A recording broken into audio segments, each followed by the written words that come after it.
पूर्व सीएम हरीश रावत ने पिछले साल सौंग नदी की बाढ़ से विस्थापित लोगों का मुद्दा उठाया है। ये सभी विस्थापित माल देवता के शिव जूनियर हाई स्कूल में रह रहे हैं। हरीश रावत ने प्रशासनिक अधिकारियों तक इनकी पीड़ा पहुंचाई है। हरीश रावत ने अधिकारियों से विस्थापित लोगों के बेहतर पुनर्वास के लिए कहा है। आपको बता दें कि अगस्त 2022 में माल देवता क्षेत्र में आई आपदा में करीब दर्जन भर लोगों की मौत हो गई थी और कई लोगों के घर सौंग नदी के तेज बहाव में बह गए थे। तब से अभी तक लोग माल देवता में शिव जूनियर सरकारी स्कूल में रह रहे हैं।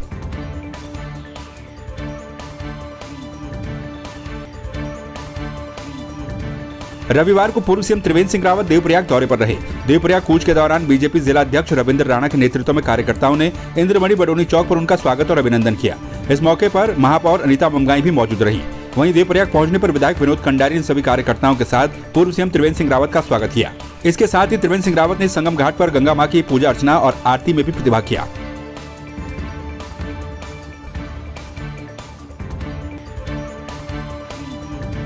पूर्व नेता प्रतिपक्ष और चक्राता विधायक प्रीतम सिंह ने पुरानी पेंशन बहाली की मांग को लेकर परेड ग्राउंड से मुख्यमंत्री आवास कूच कर रहे शिक्षक और अन्य कार्मिकों को गिरफ्तार कर पुलिस लाइन लाए जाने पर उनके बीच पहुंचकर उनकी मांग का समर्थन किया। उन्होंने प्रदर्शनकारियों से कहा कि ओपीएस की मांग को लेकर उनके संघर्ष संकल्प में कांग्रेस पार्टी उनके साथ खड़ी है। आपको बता दें कि राष्ट्रीय पुरानी पेंशन बहाली संयुक्त मोर्चा उत्तराखंड के तत्वाधान में शिक्षक और अन्य कार्मिक मुख्यमंत्री आवास कूच कर रहे थे।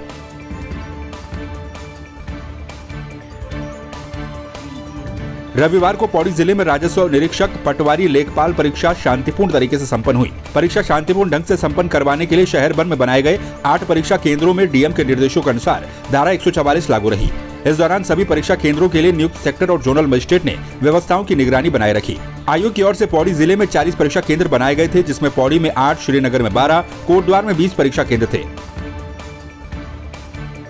काशीपुर से आए हैं हम, पेपर देने आए थे यहाँ पर पौड़ी में।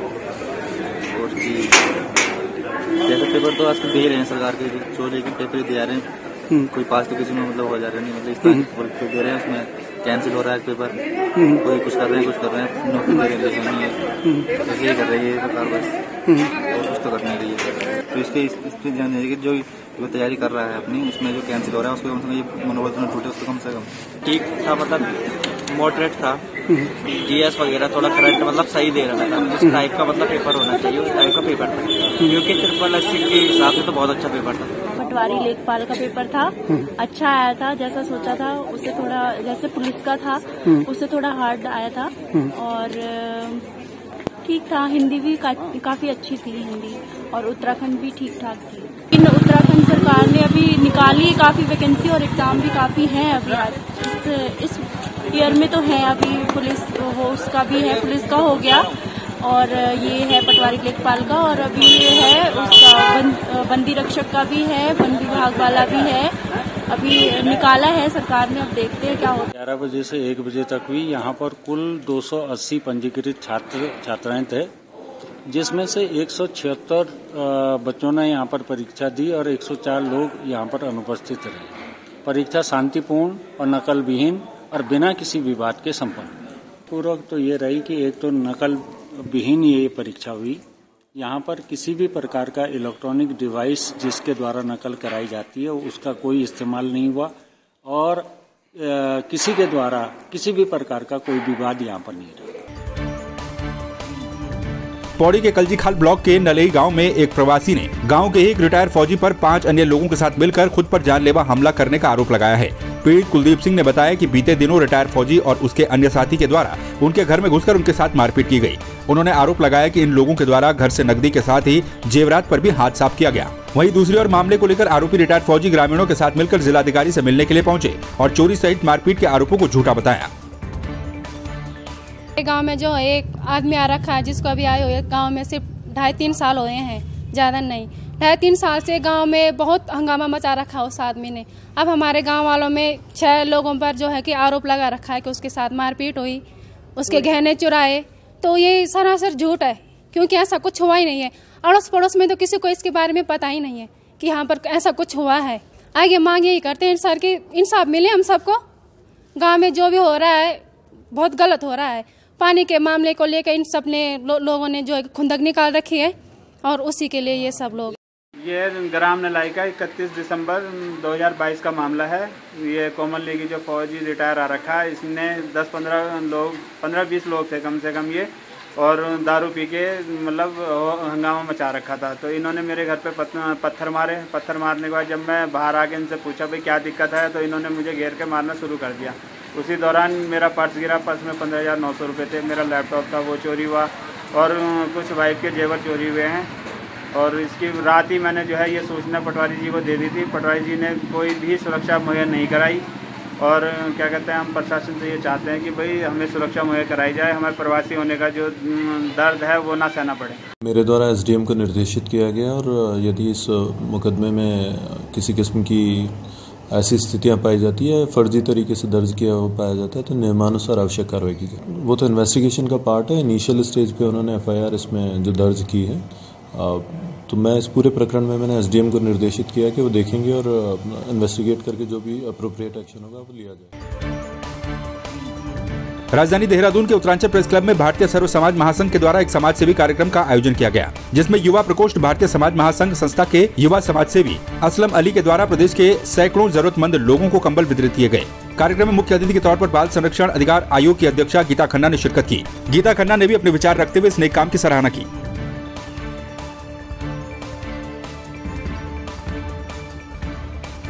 मैं असलम अली जी का बहुत बहुत धन्यवाद करना चाहूँगी कि इस पुण्य में उन्होंने मुझे भी भागीदार बनाया और इसको हम एज अ हेल्प नहीं ट्रीट करेंगे, इसको हम एज अपना फ़र्ज़ मानते हैं इनके प्रति, समाज के प्रति।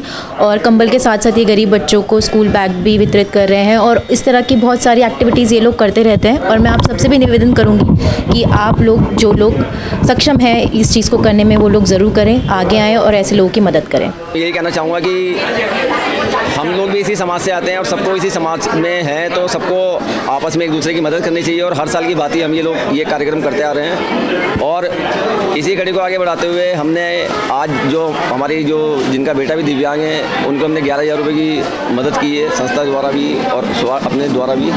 और आगे जो उनकी बेटी है उनकी शादी कराने की भी हमने जिम्मेदारी ली है। और मैं आपको एक बात और कहना चाहूँगा कि आगे भी हम इसी तरह से कार्य करते रहेंगे। समाज सेवा के, चाहे वो व्हीलचेयर वितरण का कार्यक्रम हो, चाहे वो सिलाई मशीन देने का कार्यक्रम हो, चाहे वो कंबल वितरण का कार्यक्रम हो, चाहे वो जो निर्बल वर्ग की हमारी महिलाएं हैं, मातृशक्ति हैं, जो कि सही तरह से सक्षम नहीं है, उनकी बेटी की शादी कराने का काम हो, जो स्कूल नहीं जा पा रहे हैं बच्चे, उनको शिक्षा दिलाने का काम हो, तो इसके लिए हमारी जो संस्था है भरपूर मात्रा में उन लोगों के साथ खड़ी है। सर्व समाज महासंघ अपने आप में जो भी कार्य कर रहा है वो एक अच्छी पहल है, क्योंकि वो सबको लेके चल रहे हैं। और ये जब हम कई सारे अलग अलग समुदाय के लोग मिलकर कोई भी सामाजिक कार्य करते हैं तो वो समाज को जोड़ने का काम करता है और एक संदेश देता है कि अगर हम भारतीय हैं तो हम सिर्फ भारतीय हैं, हम किसी संप्रदाय या किसी धर्म से बटे नहीं हैं। तो चाहे कंबल बांटना हो, चाहे स्कूल में बच्चों को बैग देना है या सिलाई मशीन और ये चेक, जैसा भी ये लोग कर रहे हैं, सेवा के कार्य करते हैं, वो अपने आप में समाज को जोड़ने का एक तरीका है जो कि सराहनीय है। उधम सिंह नगर के जसपुर क्षेत्र में टैलेंट हंट के नाम से प्रोग्राम का आयोजन किया गया, जिसमें अपना रोजगार कर आत्मनिर्भर बनने वाले लोगों ने प्रतिभाग किया और अपने टैलेंट की झलकियां भी दिखाई। कार्यक्रम में कुछ गीतकारों ने अपनी आवाज से लोगों का दिल जीता, तो वहीं बड़ी मात्रा में मेकअप आर्टिस्ट ने भी कार्यक्रम में प्रतिभाग किया। वहीं मंच पर इन सभी आत्मनिर्भर लोगों को सम्मानित किया गया। जसपुर पे आ रखे हैं, टीमा से अंदर जनकर गाँव पड़ता है, उधर हमारा पार्लर है, तो जसपुर पे आए कॉम्पिटिशन के लिए आते हैं। ये एक घंटे से अब थोड़ा। और मैं थैंक यू बोलना चाहती हूँ नसरीन मैम जी के लिए, जिन्होंने मुझे यहाँ पे बुलाया और मेरे साथ स्टूडेंट आए हुए हैं, उन्हें काफ़ी सीखने को मिला यहाँ पे। मुझे बहुत अच्छा लगा नसरीन मैम जी का प्रोग्राम लेके, क्योंकि यहाँ से काफ़ी नॉलेज मिली मुझे मेकअप के बारे में और हेयर स्टाइल के बारे में। काफ़ी अच्छा लगा यहाँ आगे कोई स्टूडेंटों से भी बोलूँगी कि सीखना चाहिए। सेमिनार में आने से काफ़ी कुछ सीखने मिलता है, नॉलेज बढ़ती है। 3 साल से मैं मेकअप सीख रही हूँ। मेरी मम्मी का पार्लर है काला डूंगी बैचलर ब्यूटी पार्लर, मैं उनकी वही सीख रही हूँ। हम इस मुहिम पे काम कर रहे हैं। प्रधानमंत्री जी ने की जो ये एक मुहिम चलाई है उसमें छोटा सा योगदान हमारा भी है। हम सोचते हैं कि इस मंच के माध्यम से हर एक टैलेंट इंडिया के अलग अलग शहरों से, अलग अलग राज्यों से बच्चे आके अपने टैलेंट को इस मंच पे दिखाएं और वो कुछ आगे अच्छा कर पाए, उनका भविष्य बन पाए। यही मेरी मुहिम है और इस मुहिम को मैं हमेशा जारी रखूंगी।